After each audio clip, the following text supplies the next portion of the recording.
Ah, shit! Here they come! They got smaller boats! Ram them! Got it! Hey, assholes! Tell your bosses to find their own damn treasure! This is it, ladies and gentlemen, the final Uncharted game. And boy, what a ride it has been. During the PlayStation 3 generation, the Uncharted series was my personal favorite new franchise introduced, and having it wrap up like this is an absolute dream come true. I couldn't have imagined a better way to send off Nathan, Sully, Elena, and the rest of the crew. This game will go down in history as nothing short of a masterpiece. It is hands down the best game of this current generation and well worth purchasing a PlayStation 4 for. This review is simply here to confirm what you all had hoped. Uncharted 4: A Thief's End is amazing. I'd like to start off by saying that everything old is new again. Naughty Dog is one of the world's top developers for a reason. They take what worked well previously and always find new ways of making it fresh again. The same can be said for Uncharted 4. Now, let's keep in mind that Naughty Dog has just come off the success of The Last of Us and could have very easily made Uncharted 3.5, but instead they went all out, making A Thief's End their grand opus. The core gameplay structure remains largely the same as the rest of the series. Explore your environment for hidden treasures, and as a means to move on to the next area. Environments are always vast and open, although linear by design. There is almost always one way to proceed, which allows the narrative to remain focused. The same witty banter you've grown accustomed to from Nate is prominently featured here, and will have you laughing out loud on more than one occasion. After you've finished exploring, you often stumble onto a new puzzle to solve or some large action set piece. Puzzles are often challenging without being punishing. There are a few that will leave you scratching your head, but with a little ingenuity, you'll be okay.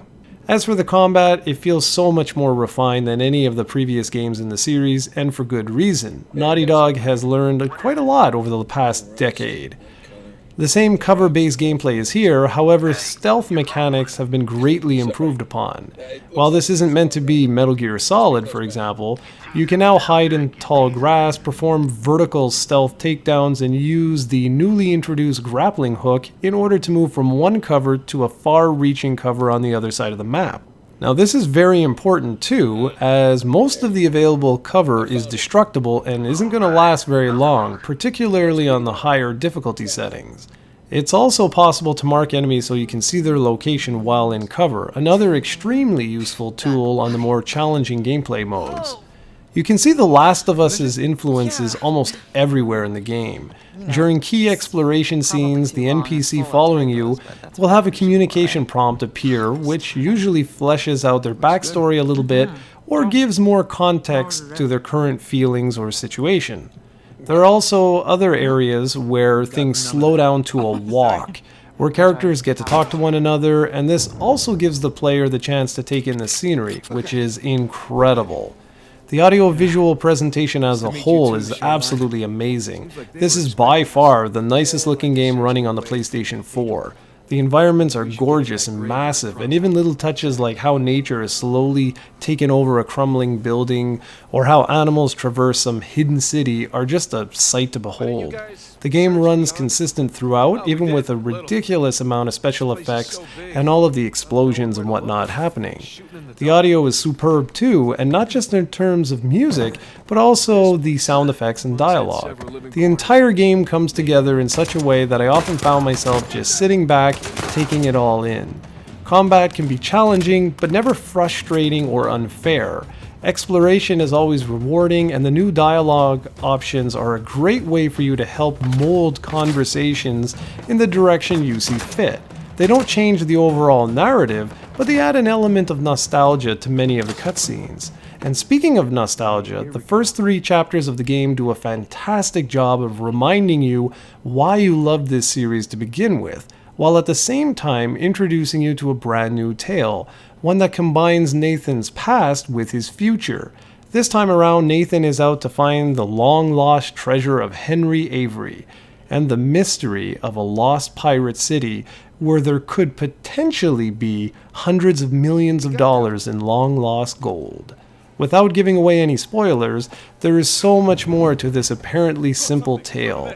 From betrayal to the true meaning of love, A Thief's End has something here for everyone and acts as a wonderful closing chapter for these incredible characters. Naughty Dog has even gone way beyond the Call of Duty in terms of nostalgia, not only for reminding fans of the previous 3 games, but also a bit of Naughty Dog's legacy as a whole. When you discover this gem for yourself, you can't help but smile. In many ways, it represents Naughty Dog's legacy and reverts this review back to what I was saying at the beginning. Everything old is new again.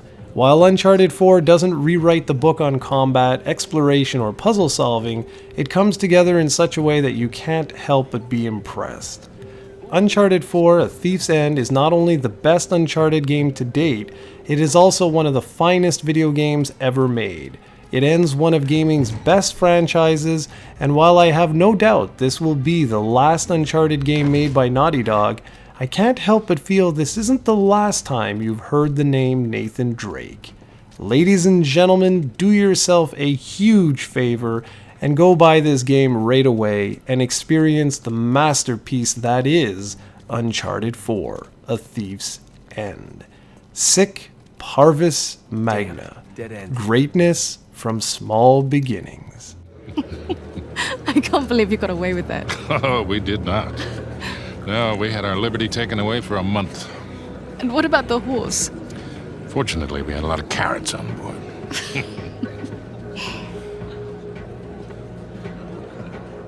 Recognize someone? No. I thought I did, but no. But when am I finally going to meet that partner of yours? Drake? Well, that's ex-partner. Yeah, I've been flying solo for a while now. Drake's out. Oh, like dead out? Oh, no. More like retired. Last I heard, he settled down, got married.